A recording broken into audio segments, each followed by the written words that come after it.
আসসালামু আলাইকুম। আমি Supriya, audiologist and speech language pathologist. একবার ভেবে দেখুন তো, এমন একটি সকাল যেখানে আপনি পাখির ডাক শুনতে পাচ্ছেন না, দরজার কলিং বেল বাজছে আপনি বুঝতে পারছেন না, কিংবা আপনার প্রিয় মানুষের কণ্ঠস্বর হঠাৎ ঝাপসা হয়ে গেল। আমাদের অনেকের কাছে এটি কেবল কল্পনা কিংবা ভাবনা নয়, প্রতিদিনের বাস্তবতা। আজ আমি কথা বলবো হেয়ারিং ডিসঅর্ডার বা শ্রবণ শক্তির সমস্যা নিয়ে, যাকে আমরা প্রায়ই অবহেলা করি। শ্রবণ শক্তির সমস্যা মূলত তিন ধরনের হতে পারে: কন্ডাক্টিভ, সেন্সরি নিউরাল এবং মিক্সড। আমরা কেন এই সমস্যায় পড়ি?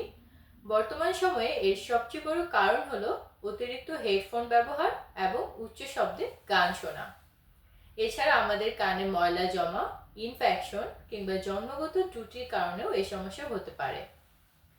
কি লক্ষণ দেখলে আমরা বুঝতে পারি যে আমাদের হেয়ারিং ডিসঅর্ডার হয়েছে? যখনই আমরা দেখব যে কেউ কথা বলছে কিন্তু আমি শুনতে পাচ্ছি না, কিংবা স্পষ্ট শোনা যাচ্ছে না, কিংবা শুনলেও বুঝতে পারছি না, এটি একটা লক্ষণ হতে পারে। টিভির ভলিউম আমাদের কাছে অন্যদের তুলনায় অনেক কম মনে হতে পারে। কানে সবসময় এক প্রকার শো শো ভো ভো ঝিঝি শব্দ হতে পারে। এই ধরনের লক্ষণ আমাদেরকে বলে দিবে আমাদের শ্রবণ শক্তির সমস্যা হচ্ছে কিনা।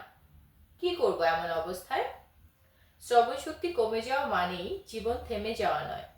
আধুনিক প্রযুক্তিতে এখন চমৎকার হেয়ারিং এইড বা শ্রবণ সহায়ক যন্ত্র এবং কক্লিয়ার ইমপ্ল্যান্ট রয়েছে, যা আমাদের স্বাভাবিক জীবনে ফিরিয়ে আনতে পারে। ধন্যবাদ সবাইকে।